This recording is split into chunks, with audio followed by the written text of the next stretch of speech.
love video game music. In fact, I'll shout it from the mountain tops. I'll shout it from the mountain lows. Hell, I'll crash its wedding holding a boombox over my head while bumping the sweet-ass tunes that is What Is Love by Hathaway. That's so dumb! I don't care.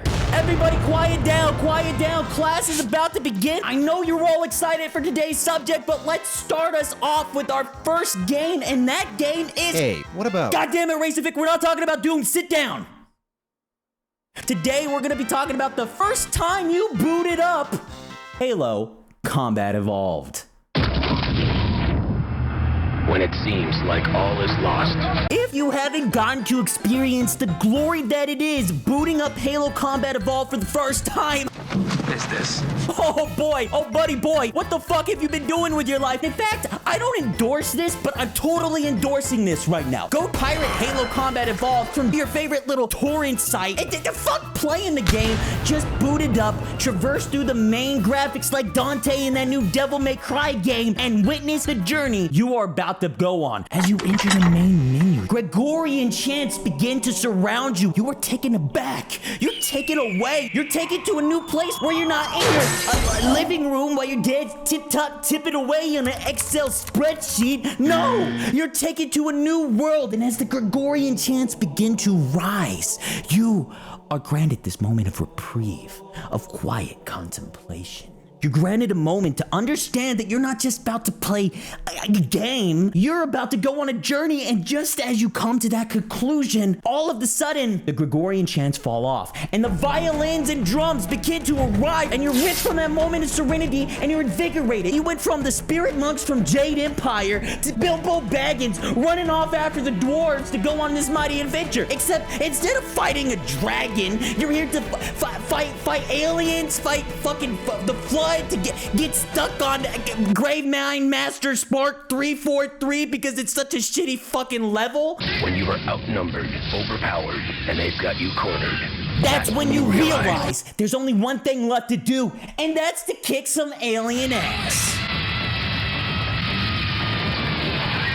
Or maybe, you know, maybe Halo wasn't your cup of tea. Maybe to you, Halo was just a game that a couple frat bros got together, crunched some Mountain D, ate some Double D Doritos, and shot people. Maybe it wasn't a game of skill. Maybe you like to use your mind, crunch a little numbers, and maybe a little game called The Elder Scrolls was more your style. You just spent the last hour slogging through a dungeon, slaying some goblins, and conquering some hot-ass necromamas.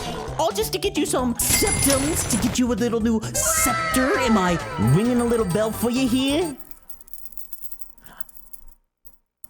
Okay, so I am. Maybe when you walk outside that dungeon, oh god, oh jeez, oh what is that? Is that the Dawn of War 2 vanilla shiny paints in the sky, or is that's the sun? Oh, you've been in that dungeon all night and you're tired, you're exhausted. All you want to do is get back to the city so you can sell this fat loot to buy a house to put all these bitches you just got from the dungeon in, and then you hop on your horse and name the opponent and start gib-gob galloping full speed back to the Imperial City. When you hear something, the wait, hold up, you start to slow down, and that's when you realize that you're hearing a little faint sound. Where is this faint sound coming from? Where could it be?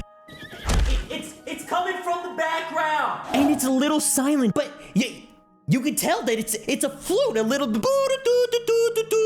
it's just a little flute playing in the background. But as you begin to wander around this nature and start taking in the world, you realize how beautiful and serene this nature is. For the first time, you realize that you fully immersed yourself into this brand new world. And that's the power of video game music.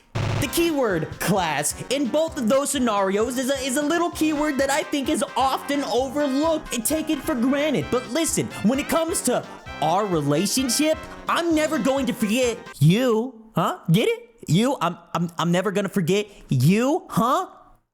You get what? You is a powerful word. You feel, you see, you experience. And that's one of the most beautiful things in this world, is the fact that we get to experience things. And it's one of the reasons that I think video game music is so underappreciated. Now, when I hear Duel of the Fates, I think of something that Jedi and Sith did. I think of something that Star Wars did. I don't think of something that I did, that I experienced. But when the familiar string arrangements of the World of Warcraft loading screen hit, I'm taken back to a time where I was going to journey through the dark portal. And because of that, I gotta say, video game music is rad as hell. Did someone say fuck. hell? Oh, God, no, Raycevick, no! Unbreakable, incorruptible, unyielding. Now, don't listen to the lies that this green screen goblin is spewing out, because when it comes to video game music, there is only one game that needs to be mentioned: Doom! Visceral, brutal, action-packed. Doom starts you out feeling like a kick-ass action hero. It doesn't let up until the credits roll on screen. But why is that? Why is it that the game seemed to inspire some sort of trance-like state where all you do is go and kill and maim demons? Well, let's break it down to the most fundamental levels. When you really dig deep and look at the foreground, the background, the enemies, the weapons, you begin to understand that all of these elements mean nothing at all, because what makes Doom so great is only found on the most microscopic level. The game is literally made of Mick Gordon, the composer of the OST. Every part of Doom is held together by Mick Gordon's OST, and I'm only 99% making this up. Now, knowing that Mick Gordon is the building block of everything that makes you feel badass, can you imagine if we built every game out of that? Animal Crossing, Mick Gordon. Forza Motorsport, Mick Gordon. Rainbow Six Siege, Mick Gordon. It doesn't even end with video games. In fact, it works for everything. Hiking, Gordon. Fishing, Gordon. Haydn's content. Can stay. They're gonna be doing a lot more than staying. Well, nothing can improve that, but YouTube, Gordon! Mick Gordon's music, simply put, makes everything better. And that's why I, Raycevick, have created a petition to replace not just video game music, but all music with Mick Gordon's. So, hi there. Would you like to sign my petition?